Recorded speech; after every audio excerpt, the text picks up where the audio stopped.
budaya positif di sekolah melalui keyakinan kelas dan restitusi. Di sini saya akan menyampaikan mengenai penerapan budaya positif di sekolah melalui keyakinan kelas dan restitusi. Apakah Anda setuju dengan pernyataan ini? Hukuman dapat mendisiplinkan anak. Menurut Bapak Ibu bagaimana? Setuju. Kemudian selanjutnya, pemberian hukuman dengan hal positif seperti membaca atau membersihkan halaman sekolah dapat meningkatkan disiplin anak. Kira-kira bagaimana Bapak Ibu? Setuju. Kemudian memberi penghargaan dapat meningkatkan motivasi belajar anak. Setuju. Saya lanjut.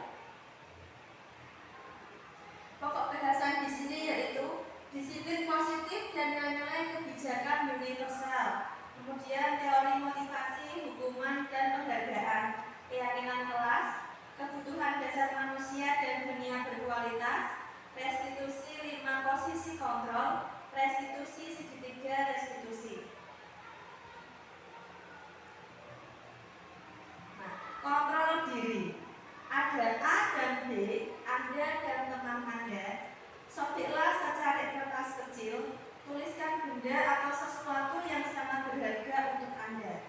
Letakkan di salah satu tangan Anda dan genggam benda atau sesuatu tersebut dengan segala daya. Buatlah sebuah kepala. Teman Anda yang B akan mencoba dengan sekuat tenaga dengan berbagai cara untuk meminta Anda memberikan benda tersebut. B bisa membujuk, mengancam, menghardik, merayu, menyuap, apa saja agar dapat membuka kepalan tangan Anda. Apa yang terjadi? Misalkan Pak Anwar punya kertas, kemudian digenggam erat. Kertas itu berharga untuk Pak Anwar. Nah, si B, dia mencoba sekuat tenaga untuk meminta kertas tersebut. Kira-kira apa yang akan terjadi Pak Anwar? Yang akan terjadi, saya akan mempertahankan kertas itu supaya tidak bisa diambil oleh orang lain. Bagus. Berarti di sini mengendalikan ya, ada kendali di sini. Teori kontrol menurut Dr. William Glasser itu ilusi guru mengontrol murid, ilusi bahwa kritik dan membuat orang merasa bersalah dapat menguatkan karakter, ilusi bahwa semua penguatan positif, efektif dan bermanfaat, ilusi bahwa orang dewasa memiliki hak untuk memaksa. Nah, perubahan paradigma stimulus respon dan teori kontrol, bagaimana seseorang bisa berubah dari stimulus respon kepada pendekatan teori kontrol. Nah, di sini ada stimulus respon dan teori kontrol. Kalau berdasarkan stimulus respon, kita mencoba mengubah orang agar berpandangan sama dengan kita. Sedangkan menurut teori kontrol, kita berusaha memahami pandangan orang lain tentang dunia. Itu perbedaannya. Kemudian, pada stimulus respon, perilaku buruk dilihat sebagai suatu kesalahan. Sedangkan menurut teori kontrol, semua perilaku memiliki tujuan. Kemudian, orang lain bisa mengontrol saya. Sedangkan pada teori kontrol, hanya Anda yang bisa mengontrol diri Anda. Kemudian saya bisa mengontrol orang lain, tetapi pada teori kontrol Anda tidak bisa mengontrol orang lain. Kemudian pemaksaan ada pada saat bujukan gagal. Pada teori kontrol, kolaborasi dan konsensus menciptakan pilihan-pilihan baru. Kemudian model berpikir menang kalah. Pada teori kontrol, model berpikir menang-menang. Itu perbedaannya. Nah, disiplin. Ki Hajar Dewantara menyatakan bahwa di mana ada kemerdekaan, disitulah ada disiplin yang kuat. Sungguh pun disiplin itu bersifat self-disiplin, yaitu kita sendiri yang mewajibkan kita dengan sekeras-kerasnya, tetapi itu sama saja. Sebab jika kita tidak cakap melakukan self-disiplin, wajiblah penguasa lain mendisiplin diri kita. Dan peraturan demikian itulah harus ada di dalam suasana yang merdeka.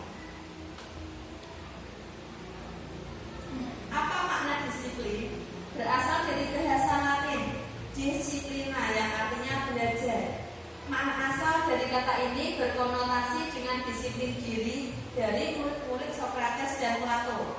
Disiplin diri membuat orang menggali potensinya menuju sebuah tujuan, apa yang dihargai. Namun dalam budaya kita, makna kata disiplin telah berubah menjadi sesuatu yang dilakukan seseorang pada orang lain untuk mendapatkan kepatuhan. Kecenderungan umum adalah menghubungkan kata disiplin dengan ketidaknyamanan, bukan dengan apa yang kita hargai atau pencapaian suatu tujuan mulia. Merdeka. Menurut Ki Hajar Dewantara, merdeka itu artinya tidak hanya terlepas dari perintah, akan tetapi juga cakap buat memerintah diri sendiri. Nilai-nilai kebajikan universal. Nah, di sini nilai kebajikan universal adalah sifat-sifat positif manusia yang merupakan tujuan mulia yang ingin dicapai setiap individu. Nilai-nilai tersebut bersifat universal dan lintas bahasa, suku bangsa, agama maupun latar belakang. Setiap perilaku atau perbuatan memiliki suatu tujuan. Dengan mengaitkan nilai kebajikan yang diyakini seseorang, maka motivasi intrinsiknya akan terbangun sehingga menggerakkan motivasi dari dalam untuk dapat mencapai tujuan mulia yang diinginkan. Nilai-nilai kebajikan yang ingin dicapai oleh setiap anak Indonesia kita kenal dengan profil pelajar Pancasila: beriman, bertakwa kepada Tuhan Yang Maha Esa dan berakhlak mulia, mandiri, bernalar kritis, berkebinekaan global, bergotong royong, dan kreatif. Nah, berikut ini dokumentasi kegiatan yang menunjukkan kegiatan kelima, profil pelajar Pancasila. Kemudian teori motivasi perilaku manusia. Di sini ada motivasi eksternal dan motivasi internal, di mana pada motivasi internal itu memiliki disiplin positif. Pada motivasi eksternal yaitu untuk menghindari ketidaknyamanan atau hukuman, untuk mendapatkan imbalan dari orang lain atau institusi. Sedangkan pada motivasi internal untuk menjadi orang yang mereka inginkan dan menghargai diri sendiri dengan nilai-nilai yang mereka percaya.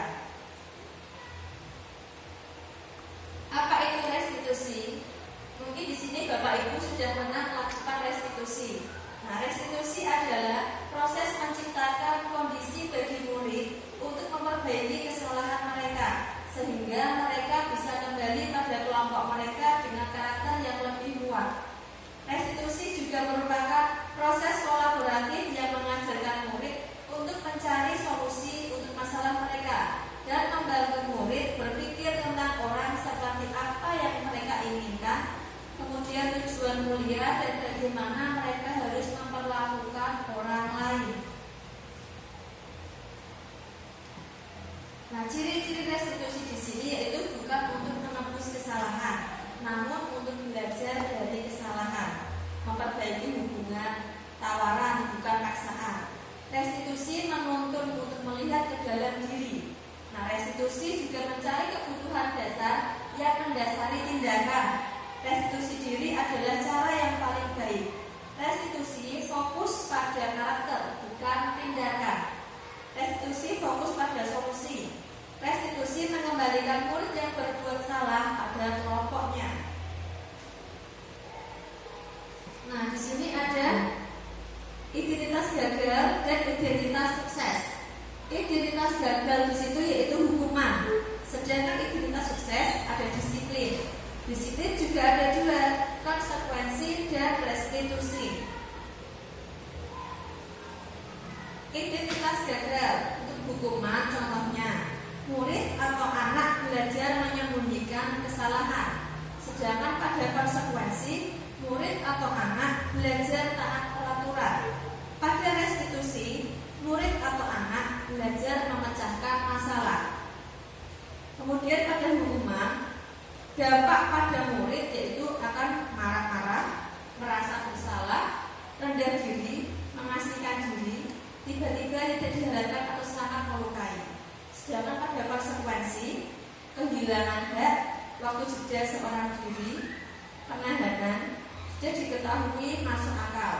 Sedangkan pada restitusi, murid atau anak tidak kehilangan waktu, namun bersemangat untuk memperbaiki diri.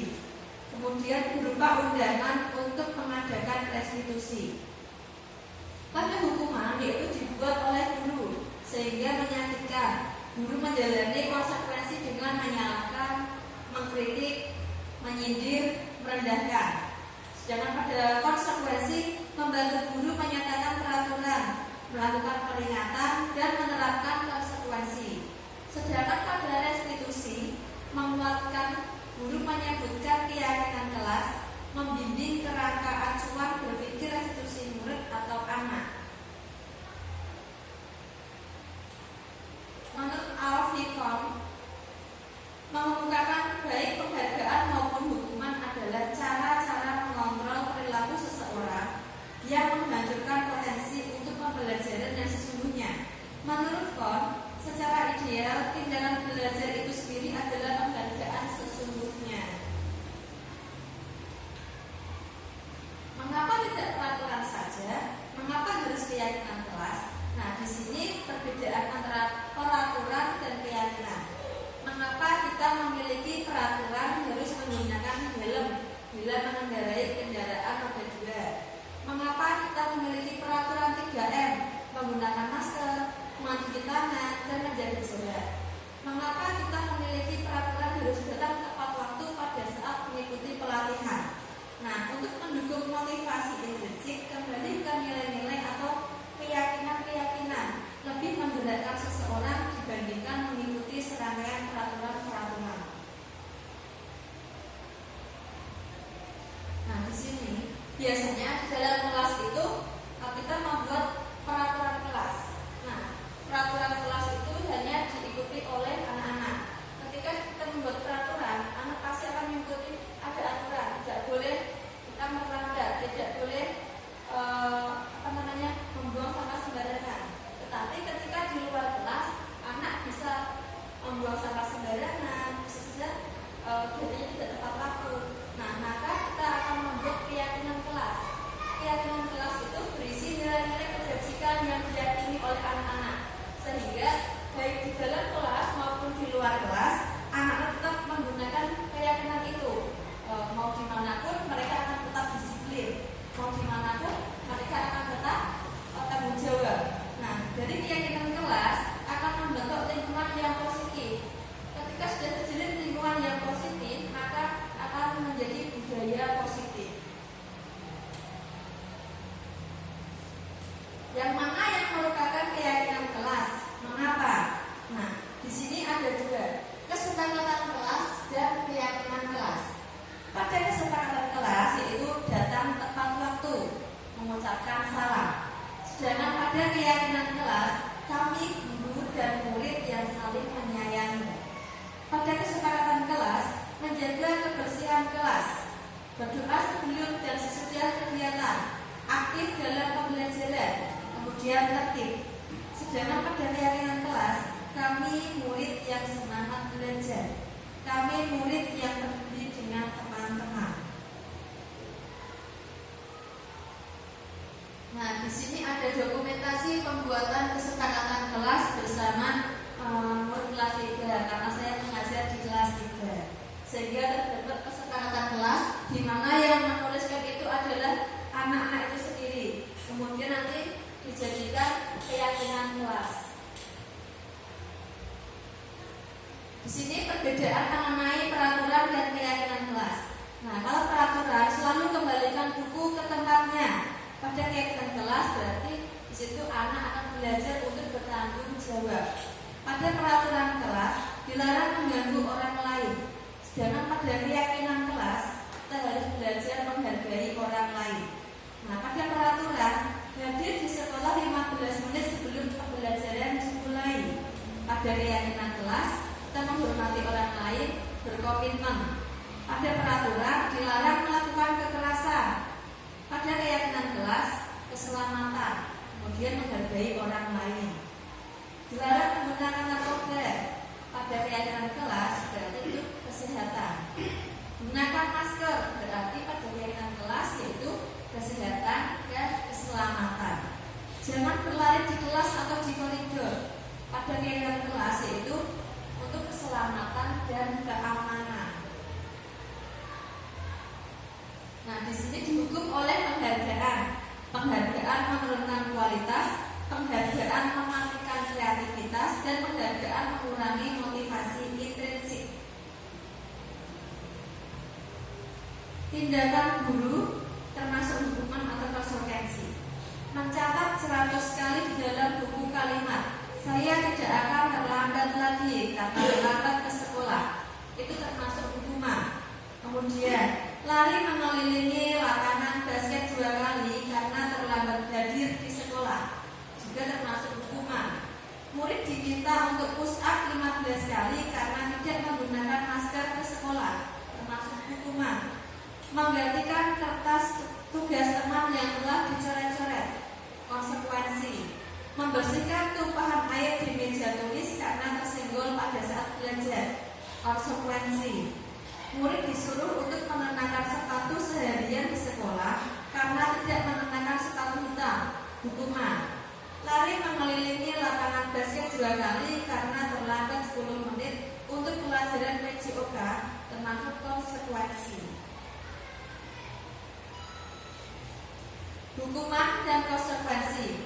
Pada hukuman, sesuatu yang menyakitkan harus terjadi, sedangkan pada konsekuensi, sesuatu harus terjadi. Pada hukuman, membuat anak sakit fisik maupun hati untuk jangka waktu lama. Pada hukuman, anak membenci kedisiplinan, sedangkan pada konsekuensi, anak menghargai disiplin. Nah, dalam hukuman itu adanya paksaan. Dan pada konsekuensi itu ada stimulus dan tanggapan. Hukuman itu mendorong anak menyakiti diri sendiri, sedangkan konsekuensi mendorong anak agar mudah menyesuaikan diri. Pada hukuman, konsep diri yang buruk, sedangkan pada konsekuensi konsep diri yang baik. Pada hukuman, anak belajar untuk menyembunyikan kesalahan. Pada konsekuensi, anak belajar untuk mematuhi peraturan. Pada hukuman, ada rasa marah, bersalah, dipermalukan, merasa tidak dihargai. Sedangkan pada konsekuensi, kehilangan hak, dibuat tidak nyaman, diasingkan untuk sementara. Nah, di sini ada identitas gagal dan identitas sukses. Pada identitas gagal ada hukuman, sedangkan pada identitas sukses ada konsekuensi dan restitusi. Kebutuhan dasar manusia. Nah, pada manusia itu memiliki 5 kebutuhan dasar. Ada kasih sayang dan rasa diterima, kemudian kesenangan, bertahan hidup, kebebasan, dan penguasaan. Nah, di sini Bimo, seorang anak TKB, selalu berlari keluar kelas menuju jalan raya depan sekolahnya yang ramai dengan kendaraan. Tingkahnya membuat guru Bu Ani bingung dan seringkali lari mengejarnya. Ada beberapa kemungkinan jawaban yang diberikan Bimo. Identifikasi kebutuhan yang ingin dipenuhi oleh Bimo. Aku senang main kejar-kejaran dengan ibu guru. Seru. Bu guru, sini kejar aku. Nah, berdasarkan 5 kebutuhan dasar tadi, Bimo itu butuh kesenangan. 5 posisi kontrol. Nah, dosen berkesimpulan ada 5 posisi kontrol yang diterapkan seorang guru, orang tua, ataupun atasan dalam melakukan kontrol. Kelima posisi tersebut adalah: 1. Sebagai penghukum, yang kedua membuat orang merasa bersalah, kemudian sebagai teman, yang keempat sebagai pemantau, dan yang kelima sebagai manajer. Mungkin kita sebagai guru sudah melaksanakan 5 posisi kontrol ini. Nah, sebagai penghukum, seorang penghukum bisa menggunakan hukuman fisik maupun verbal. Orang-orang yang menjalankan posisi penghukum senantiasa mengatakan bahwa sekolah memerlukan sistem atau alat yang dapat lebih menekan murid-murid lebih dalam lagi.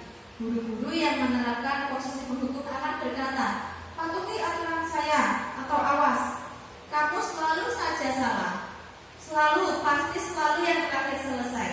Guru seperti ini senantiasa percaya hanya ada satu cara agar pembelajaran bisa berhasil, yaitu cara dia.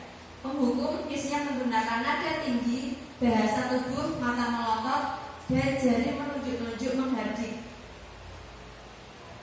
Selanjutnya yaitu sebagai pembuat merasa bersalah. Pada posisi ini biasanya guru akan bersuara lebih lembut. Pembuat rasa bersalah akan menggunakan keheningan yang membuat orang lain merasa tidak nyaman, bersalah, atau rendah diri. Kata-kata yang keluar dengan lembut akan seperti, "Ibu sangat kecewa sekali dengan kamu. Berapa kali Bapak harus memberitahu kamu ya? Gimana coba kalau orang tua kamu tahu kamu berbuat begini?" Di posisi ini murid akan memiliki penilaian diri yang buruk tentang diri mereka. Murid merasa tidak berharga dan telah mengecewakan orang-orang disayanginya. Pembuat merasa bersalah, nada suara memelas, halus, sedih, bahasa tubuh merapat pada anak, lesu. Sebagai teman, guru pada posisi ini tidak akan menyakiti murid, namun akan tetap berupaya mengontrol murid melalui persuasi. Posisi teman pada guru bisa negatif maupun positif. Positif di sini berupa hubungan baik yang terjalin antara guru dan murid. Guru di posisi teman menggunakan hubungan baik dan humor untuk mempengaruhi seseorang. Mereka akan berkata, "Ayo bantulah Bapak ya. Ayo ingat tidak bantuan Bapak selama ini. Ya sudah, kali ini tidak apa-apa. Nanti Ibu bantu bereskan." Hal negatif dari posisi teman adalah bila suatu saat guru tersebut tidak membantu murid, maka akan kecewa dan berkata, "Saya pikir Bapak Ibu teman saya." Murid merasa dikecewakan dan tidak mau lagi berusaha. Hal lain yang mungkin timbul adalah murid hanya akan bertindak untuk guru tertentu dan tidak untuk guru lainnya. Murid akan bergantung pada guru tersebut. Pada teman, yaitu nada suaranya ramah, akrab, dan bercanda. Bahasa tubuh merapat pada murid, mata dan senyum jelata. Kemudian sebagai pemantau. Memantau berarti mengawasi. Pada saat kita mengawasi, kita bertanggung jawab atas perilaku orang-orang yang kita awasi. Posisi pemantau berdasarkan pada peraturan-peraturan dan konsekuensi. Dengan menggunakan sanksi atau konsekuensi, kita dapat memisahkan hubungan pribadi kita dengan murid. Sebagai seorang yang menjalankan posisi pemantau, pertanyaan yang diajukan seorang pemantau yaitu, peraturannya apa? Apa yang telah kamu lakukan? Sanksi atau konsekuensinya apa?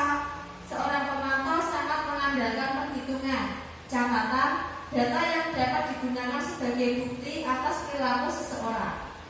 Posisi ini akan menggunakan stiker, slip catatan, daftar cek. Posisi pemantau sendiri berawal dari teori stimulus respon yang menunjukkan tanggung jawab guru dalam mengontrol murid. Pemantau nada suaranya datar, bahasa tubuh yang formal. Selanjutnya yaitu manajer. Posisi terakhir, manajer adalah posisi di mana guru berbuat sesuatu bersama dengan murid, mempersilahkan murid mempertanggungjawabkan perilakunya, mendukung murid agar dapat menemukan solusi atas permasalahannya sendiri. Seorang manajer telah memiliki keterampilan di posisi teman maupun pemantau, dan dengan demikian bisa jadi di waktu-waktu tertentu kembali kepada kedua posisi tersebut bila diperlukan. Namun bila kita menginginkan murid-murid kita menjadi manusia yang merdeka, mandiri, dan bertanggung jawab, maka kita perlu mengacu kepada restitusi yang dapat menjadikan murid kita seorang manajer bagi dirinya sendiri. Pada manajer, murid diajak untuk menganalisis kebutuhan dirinya maupun kebutuhan orang lain. Di sini penekanan bukan pada kemampuan membuat konsekuensi, namun dapat berkolaborasi dengan murid bagaimana memperbaiki kesalahan yang ada. Seorang manajer akan berkata, apa yang kita yakini? Apakah kamu meyakininya? Jika kamu meyakininya, apakah kamu bersedia memperbaikinya? Jika kamu memperbaiki ini, hal ini menunjukkan apa tentang dirimu? Apa rencana kamu untuk memperbaiki hal itu? Tugas mengajar bukan untuk mengatur perilaku seseorang. Kita membimbing murid untuk dapat mengatur dirinya. Nah, bisa jadi dalam praktik penerapan disiplin sehari-hari kita akan kembali ke posisi teman atau pemantau karena murid yang ditangani belum siap untuk diajak berdiskusi atau diundang melakukan restitusi. Namun perlu disadari, tujuan akhir dari 5 posisi kontrol seorang guru adalah pencapaian posisi manajer, di mana posisi inilah murid dapat menjadi pribadi yang mandiri, merdeka, dan bertanggung jawab atas segala perilaku dan sikapnya, yang pada akhirnya dapat menciptakan lingkungan yang positif, nyaman, dan aman. Selanjutnya, mari kita simak video berikut ini. 5 posisi kontrol.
Selanjutnya yaitu ada 5 posisi kontrol di sini.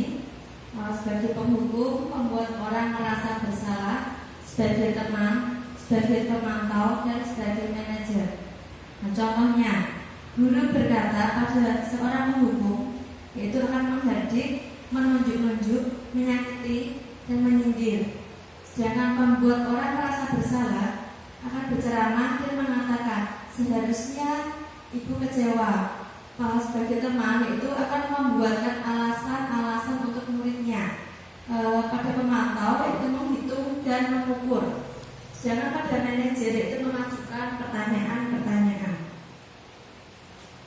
Selanjutnya yaitu pernyataan-pernyataan dan siapa yang mengatakan. Saya kecewa sekali dengan kamu. Itu yaitu pembuat orang merasa bersalah. Kamu tidak pernah benar melakukannya. Itu penghukum. Ayolah, lakukan demi Bapak Ibu. Itu sebagai teman. Apakah kamu mau mendapatkan stiker bintang hari ini? Itu sebagai pemantau.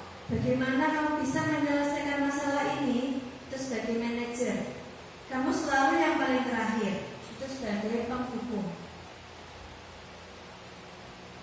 Disiplin positif. Nah, pada disiplin positif ini Anda tidak bisa mengontrol orang lain, hanya Anda yang bisa mengontrol diri Anda sendiri.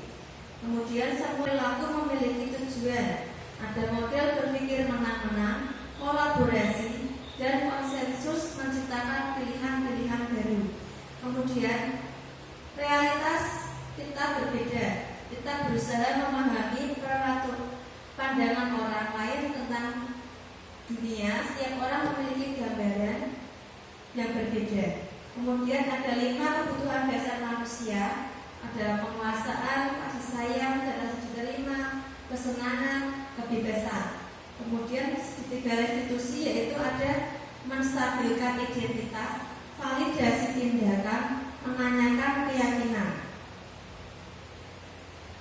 Di sini ada segitiga restitusi. Segitiga restitusi itu berisi ada menstabilkan identitas, validasi kebutuhan, dan menanyakan keyakinan.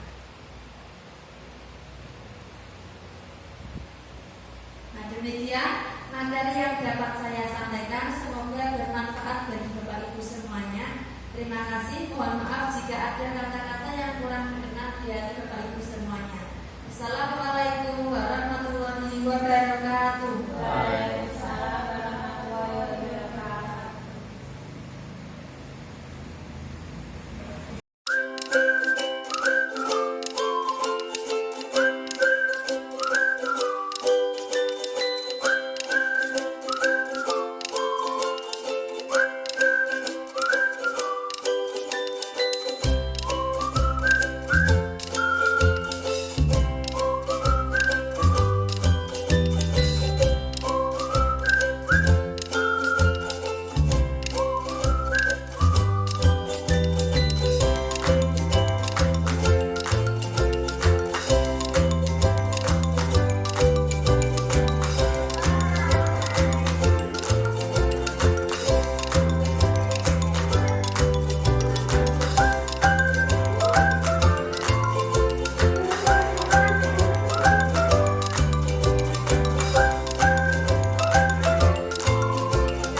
Tadi saat Bu Nurul mau masuk di kelas, Bu Nurul melihat Mas Raffi duduk di meja.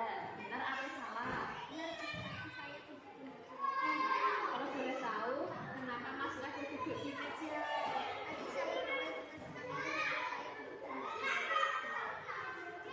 Kira-kira Mas Raffi tahu tidak? Kalau duduk di meja itu perbuatan yang kurang sopan. Nah, perbuatan yang Mas Raffi lakukan itu benar atau salah? Ya, Bu Nurul tahu kalau Mas Raffi sudah mengakui kesalahan Mas Raffi. Duduk di meja itu termasuk perbuatan yang kurang sopan Mas Raffi. Mas Raffi sudah tahu ya.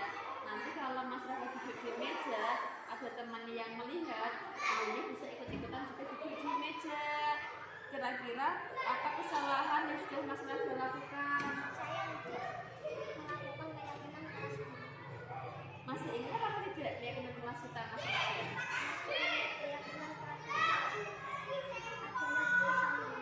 Nah, seperti apa tuh Mas Raffi kesalahan itu Mas Raffi? Ya, berperilaku dan budi pekerti yang baik. Jadi Mas Raffi harus memberikan contoh kepada teman-teman untuk berperilaku dan budi pekerti yang baik dengan tidak duduk di atas meja. Sudah ingat berarti ya. Sekarang apa yang bisa Mas Raffi lakukan? Saya akan melaksanakan yang kelas. Bagus. Apa yang bisa Mas Raffi lakukan untuk memperbaiki kesalahan Mas Raffi? Saya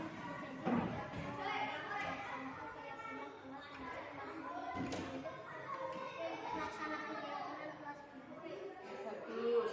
Ibu maafkan. Bu Nurul juga menghargai usaha Mas Raffi untuk memperbaiki diri.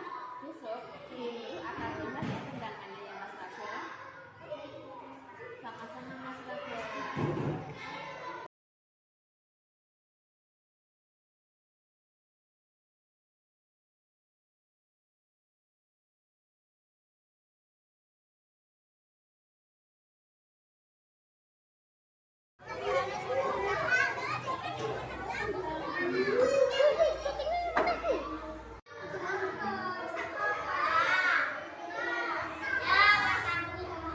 Selamat pagi. Oleh tugasnya sudah numpuk semua? Ada yang belum numpuk? Oh, Mbak Gede baru mengerjakan PR. Ya. Dia tahu tidak kenapa Bu Nurul panggil Mbak Gede? tahu Tadi tuh Bu Nurul pada saat masuk ke kelas, teman-teman Mbak Gede itu sudah mengumpulkan tugas. Nah, Mbak Gede tadi baru mengerjakan tugas ya di kelas ya. Betul apa tidak? kalau saya baru mengerjakan yang Kalau boleh tahu kenapa Mbak Gede baru mengerjakan di kelas? karena tadi malam saya ketiduran. Ya, Bu Nurul mengucapkan terima kasih karena Mbak Gede sudah jujur. Mbak Gede ketiduran tadi malam. Bu Nurul juga tahu Mbak Gede pasti capek pulang sekolah, kemudian ada kegiatan sampai Mbak Gede lupa untuk belajar. Tetapi Mbak Gede juga harus ingat kewajiban Mbak Gede di rumah juga harus belajar. Kalau boleh tahu, perbuatan yang dilakukan Mbak Gede itu benar atau salah? Ya, kira-kira apa yang kesalahan yang sudah Mbak Gede lakukan? Saya tidak mengerjakan karena ketiduran dan saya tidak melaksanakan kenyataan. Nah, masih ingat keyakinan kelas kita apa Mbak Gede? Masih keyakinan kelas kita adanya bertanggung jawab. Iya. Orang yang bertanggung jawab itu yang bagaimana Mbak Gede? Orang yang bertanggung jawab berarti melakukan tugas dengan Ya, melakukan tugas dengan baik. Nah, kalau Mbak Gede tidak mengerjakan PR berarti Mbak Gede belum melakukan tugas dengan baik. Sudah ingat berarti ya. Sekarang apa yang bisa Mbak Gede lakukan? saya akan melaksanakan keyakinan kelas. Bagus. Nah, apa yang bisa Mbak Gede lakukan untuk memperbaiki kesalahan Mbak Gede? Saya meminta maaf supaya kita akan mengulangi kesalahan lagi dan saya akan mengerjakan PR yang diberi Bu Nurul. Bagus. Bu Nurul juga sudah maafkan Mbak Gede tidak mengulangi lagi. Ibu juga menghargai usaha yang Mbak Gede lakukan. Besok, Bu Nur akan melihat perkembangannya lagi. Mbak Gaida masih mengerjakan PR di sekolah atau mengerjakan PR di rumah. Terima kasih ya Mbak Gaida. Baik Bu. Halo, nama saya Raga. Setelah saya mendapat segitiga restitusi dari Bu Nurul, saya merasa lega dan senang. Saya kira Bu Nurul akan memarahi saya karena duduk di meja. Ternyata saya diajak ngobrol santai dan mendapat penyesuaian dari Bu Nurul. Terima kasih Bu Nurul. Nama saya Gaida. Setelah saya mendapat segitiga restitusi dari Bu Nurul, saya merasa lega dan senang. Saya kira Bu Nurul akan marah karena saya tidak mengerjakan PR. Ternyata saya diajak ngobrol santai dan mendapat penyelesaian dari Bu Nurul.